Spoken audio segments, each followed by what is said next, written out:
Markus 2 ayat 32. Menjelang malam sudah matahari terbenam, dibawalah kepada Yesus semua orang yang menderita sakit dan kerasukan setan. Maka berkerumunlah seluruh penduduk kota itu di depan pintu. Ia menyembuhkan banyak orang yang menderita bermacam-macam penyakit dan mengusir banyak setan. Ia tidak memperbolehkan setan-setan itu berbicara sebab mereka mengenal dia. Dengarkan baik-baik. Lihat Markus 1 ayat 34. Markus 1 34. Ia menyembuhkan banyak orang yang menderita bermacam-macam penyakit. Jadi bukan satu penyakit, bermacam-macam penyakit dan banyak orang. Kemudian ia mengusir banyak setan. Ini harus jahit dalam pelayanan kita, amin. Tidak cukup 1-2 saja sembuh, banyak orang sembuh dan banyak setan diusir, amin. Dalam KKS saudara juga ini harus jadi.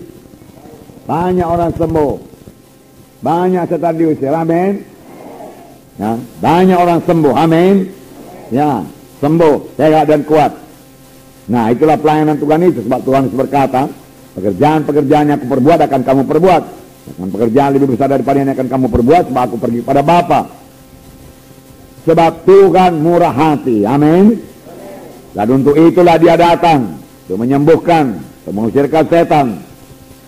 Ya, saudara percaya itu, saudaraku.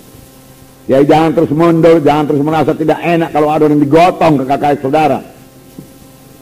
Ya, saudara terimalah itu sebagai satu kesempatan untuk menyatakan kuasa Tuhan, amin. Ya, sebab bukan saudara yang menyembuhkan. Dalam hal itu saudara jangan memandang kepada kekuatan saudara, pandang kepada Tuhan yang pemurah, pandang kepada kuasa bilur Yesus, pandang kepada janji Tuhan. Pekerjaan lebih besar akan aku perbuat. Itu yang kita pandang, itu yang kita pegang. Pandang kepada Markus 16. Mereka akan meletakkan tangan seorang sakit orang itu sembuh. Amin. Nah, lalu saudara punya iman meletakkan tangan dan mengusirkannya dalam nama Yesus. Dia Allah yang murah hati. Murah hati dalam memberikan berkat. Dalam Filipi 4 ayat 19 saya bacakan pada saudara. Filipi pasal 4 ayat 19. Allahku akan memenuhi segala keperluanmu menurut kekayaan dan kemuliaannya dalam Kristus Yesus. Amin. Segala apa? Segala keperluanmu. Segala, bukan sebagian keperluanmu. Segala keperluanmu, amin. Dia Tuhan yang baik, dia Tuhan yang murah hati. Kalau dia tidak menahankan anaknya yang tunggal, masakan dia menahankan lagi berkat-berkat lain daripada kita. Mari hidup benar di hadapan Tuhan. Mari tekun mengikut Tuhan, mari tekun berdoa, mari tinggalkan semua dosa, mari bersungguh-sungguh hati mengikut Tuhan, dan mari murah hati sama sebagaimana Tuhan yang kita sembah itu murah hati. Tuhan meminta anak-anaknya juga murah hati, amin. Dia murah hati dalam mengampuni, maka anak-anak Tuhan juga murah hati dalam mengampuni. Jangan sakit hati. Berapa kali saudaraku berdosa kepada aku, kuampuni Tuhan, cukup 7 kali. Tuhan Yesus berkata 70 kali 7 kali. Selalu mengampuni, selalu mengampuni. Selalu memberi, selalu memberi. Beri maka kepadamu akan diberi. Tidak ada diberi maka kepadamu tidak ada diberi. Lebih baik kita memberi. Sebab firman Tuhan berkata lebih berkat memberi daripada menerima. Berkat memberi, sebab yang kita beri itu adalah taburan kita, dia akan bertumbuh. Oleh sebab itu mesti menabur dan mesti menuai, tidak henti-hentinya sampai Tuhan datang. Amin saudara.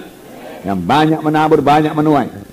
Dalam Lukas 6 ayat 36, siapa yang ingat apa katanya? Hendaklah kamu murah hati sama seperti Bapamu adalah murah hati. Ya. Hendaklah saya murah hati sama seperti Bapa saya murah hati. Ya. Seorang bapa yang murah hati, saudaraku, sangat merasa tidak enak melihat anaknya yang pelit.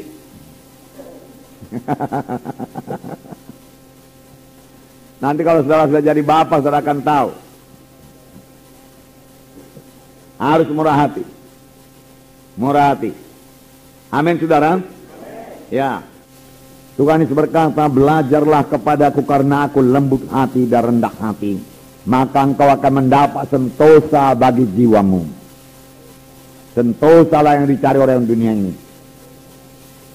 Dia cari uang supaya damai, supaya tenang. Dia piknik supaya tenang, supaya damai.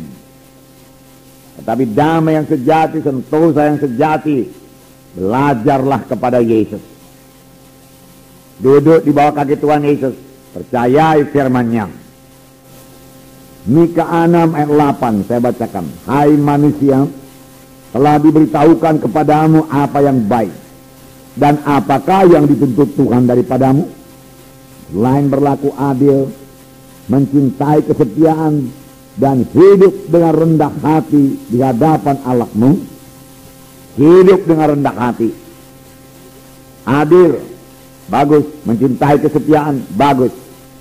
Tetapi firman Tuhan juga berkata, hidup dengan rendah hati di hadapan Allah. Hidup dengan rendah hati. Firman Tuhan berkata dalam 1 Petrus 5 ayat 5, Allah melawan orang yang sombong.